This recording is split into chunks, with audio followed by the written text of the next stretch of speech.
Hey guys, my name is Pastor Keith, this is Blake, and this is Kaylee.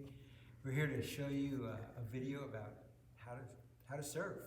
Surfing it's really not that hard to learn to surf, it's just hard to get good at it. And that just takes practice. Once we teach you to surf, then basically you just stay with it. You just keep doing it, and eventually you get really good. And once you get pretty good at surfing, it's really hard to give it up. You just that feeling, that rush of just catching that wave and riding it. Blake, what was some of the good waves you've caught? Here? Yeah. In your life, have you caught some Pretty good. Maybe like a 4 or 5 foot. Yeah. I'd say, yeah. What was it like? It was fun. It's fun. Fun. It's even best if you ever get a tunnel. It's even the best. Yeah, you've been tubed? Yeah, once. Once. Kaylee, what about you? How do you like surfing? Oh, I love it. I feel so free. Like I don't have to do anything. I just get on my board and the water takes me wherever it takes me. Isn't that nice? It's a nice feeling. And then sitting out there in God's world, and Oh, and then you look out on the horizon, you can't see anything. it's pretty awesome, isn't it? How long you been surfing? 8 years? 8 years. And you, Blake? Ever since I started camp, I learned here, so probably 6 years ago. 6 years. You learned at camp. I learned at camp, That's that's right. pretty cool. Yeah. Wow. I've been surfing for 55 years. Wow. So, You beat us. I beat you a little bit. But, you know, for someone to be surfing for 55 years, there's got to be something to it to keep you surfing like Oh, that. yeah. It's really amazing. And I'm glad you guys are here to help us make this video, because it's going to be cool for kids to just tune in. And even our instructors can tune in and catch tips from this and go on to teach other campers. So we got a nice surf camp coming up, so we're going to get into this. I want to just share a couple of things. There's different surfboards. You have a swallowtail, which is kind of a V tail on the back of the board, and you have a pin tail. You have a soft pin tail. There's also a tail called a hook tail, which is like that. It was actually my first shortboard, was a hook tail. And you have guns. That's a real long, pointy board that's about 8-10 feet long. That's for like hurricane waves. You have long boards, short boards, fun boards. There's a board called a fish. There's just so many different surfboards, and each surfboard is like a tool designed for a different work. Just like in a wood shop, there's different tools, and each tool is used to carve out different things. And same with a surfboard. Each surfboard is a tool used for a different style of surfing, a different wave. If there's a wave, anything over 4 foot, I'll bring my shortboard out. Anything under 4 foot, I'll have my longboard. Just, it depends on what what your taste is, your flavor. But do you know how many surfboards a surfer needs? No. Just one more. That's that's what I always say. Always. Surfboard, every surfer just needs one more board. So we're going to get into this. We're going to give you some really simple instructions of just how to get started. It's really not that complicated. So they're going to help me, and we're going to get started. So the first thing we need to do when we want to figure out how we're going to use that surfboard, or how does that surfboard best fit us, is to find the sweet spot on the board. And so they're going to show you how to find that sweet spot. You guys see? And what they do is they take a towel, and you take your beach towel, you turn it till it turns into a rope. And once you have the rope, you'll slide it under your board, and you'll balance your board on the sweet spot. See, that's your center of your board once you balance it. And once you balance your board, I'll give this to Kaylee. She's gonna put her feet, the center of the towel is where your crotch is. and then you'll place your feet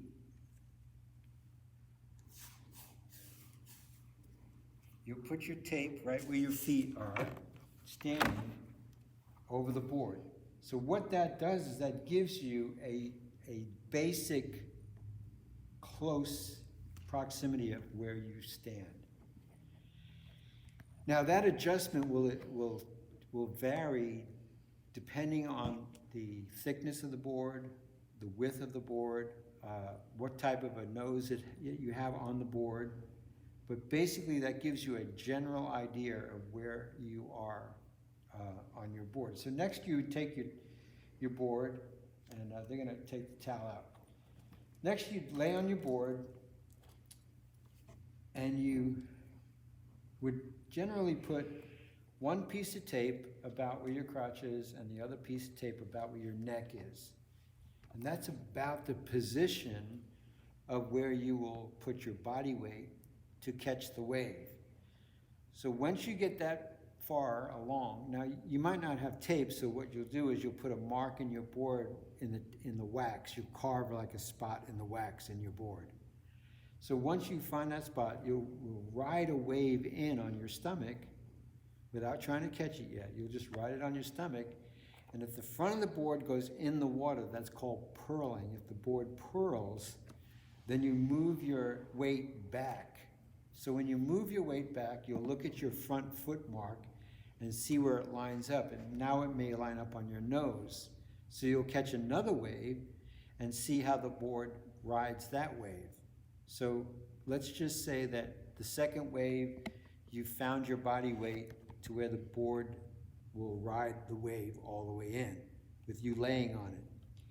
If the wave passes you by and the nose of the board is out of the water too high, then your body weight is too far back and you may have to move forward again with your weight.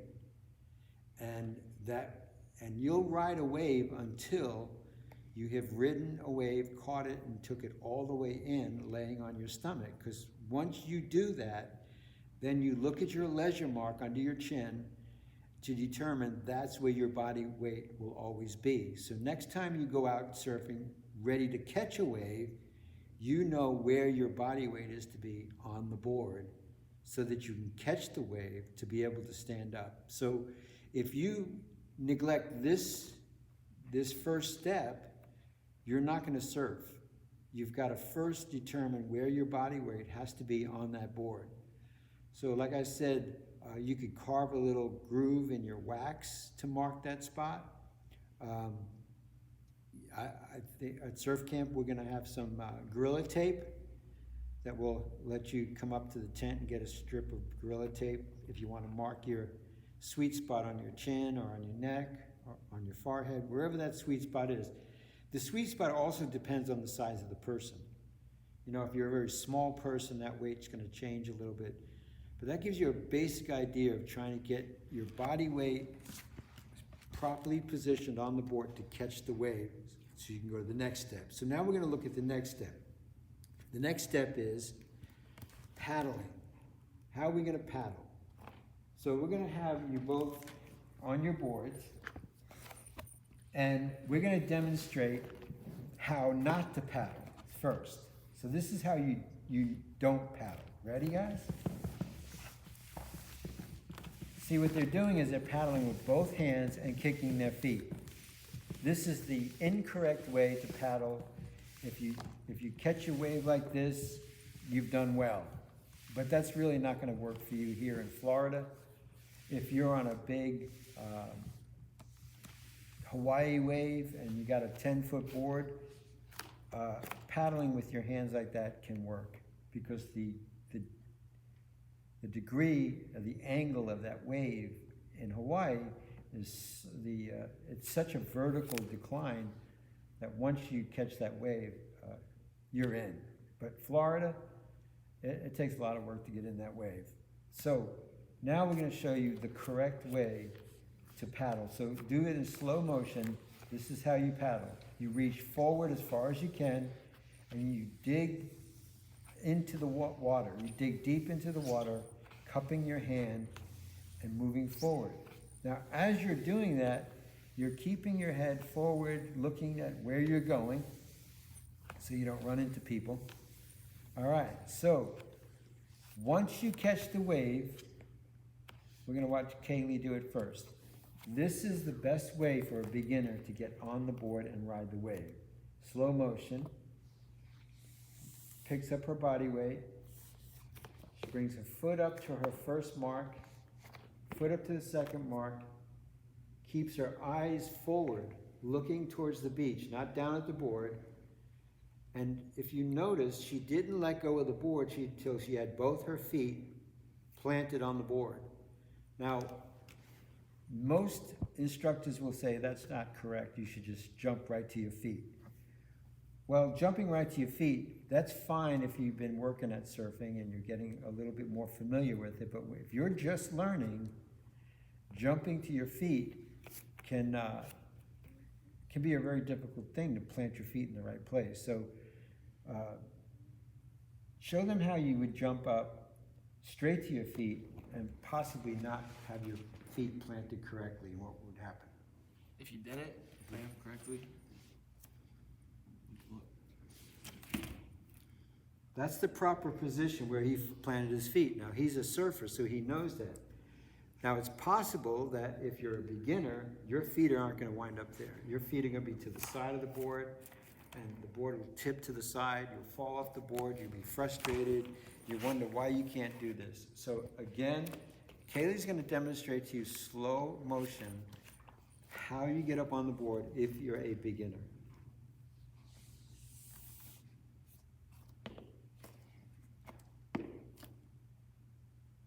Okay? What she did was she carefully placed her feet in a position where she was in the center of the board. She held onto the board until she knew she had the wave and was riding it. Then she raised her body up with her hands out for balance, keeping her eyes on the shoreline and not down at her surfboard. That is the most effective way to teach a new beginner how to surf. Now, when you're paddling, when you're taking your board out, Kaylee's going to demonstrate to you how she's walking alongside of her board. And she's heading out to sea. Okay? Now, what she's not going to do is have her board in front of her like that. If her board is like that and she's headed out to the waves and a wave comes, that wave will ride up, hit her in the face, and then she'll be going to Cape Canaveral Hospital. So that's, always keep your board pointed at the horizon, and if possible, lift the nose up to go over the waves so that you can not be hurt and not hurt anyone else.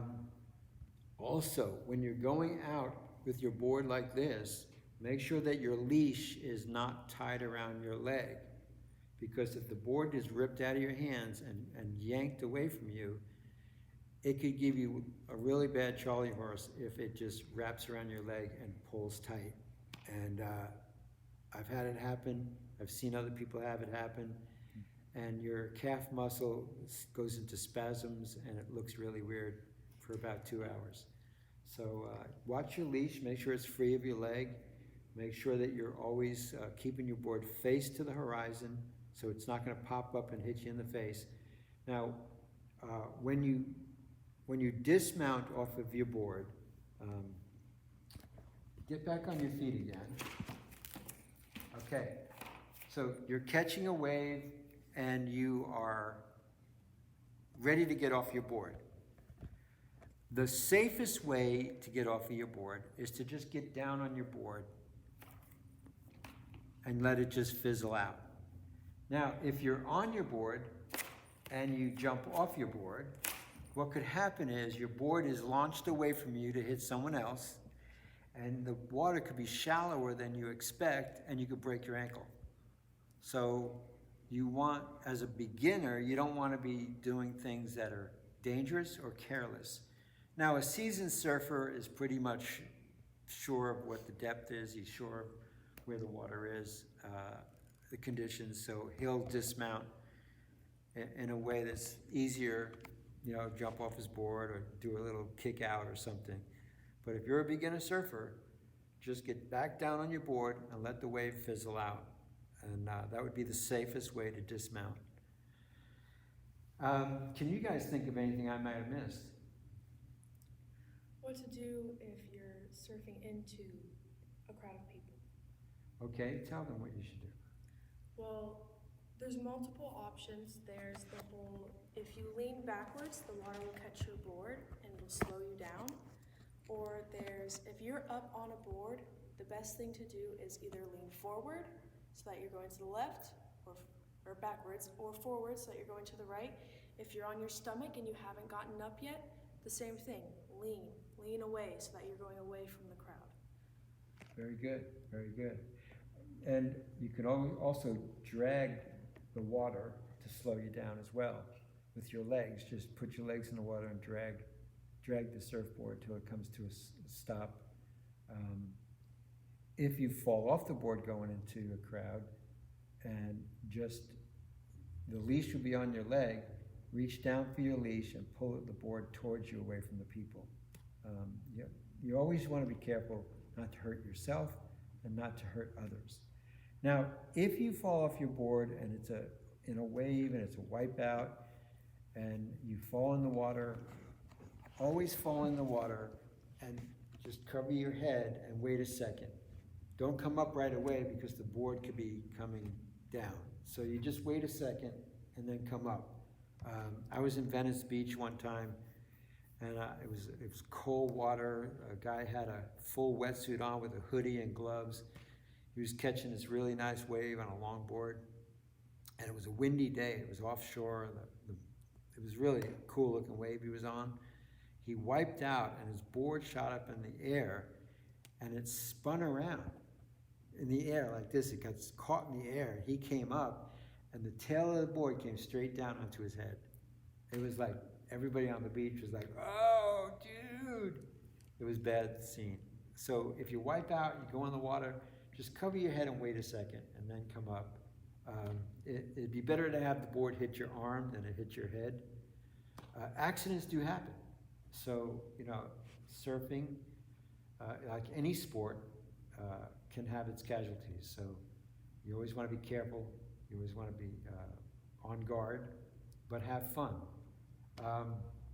What else, guys? Can you think of anything else? Oh, when you ride your board into shore, don't ride it all the way in to where the fins hit the bottom and break your fins off. Yeah. Then you won't have fins for the rest of the week. So you want to be cautious. Those fins break easy. So watch when you're riding the board into the shallow water. You get off the board so that the fins are not broken. These soft boards here don't need wax. Some people wax up their soft boards. It's not necessary. If you've been oiling down and greasing down, sunscreen with a lot of oil in it or film in it, the deck can get slippery, but it shouldn't be slippery to where you put wax on it. If you have a fiberglass surfboard with wax, you want to make sure you always have enough wax on to where you're not going to be slipping and sliding, because you want your feet to hit that board and be firmly planted. So before we close the video, they're going to both give you another demonstration of the slow method of how to rise to your feet. So they'll start off with paddling the correct way in slow motion, and then they're going to rise to their feet, keeping their eyes on the shoreline.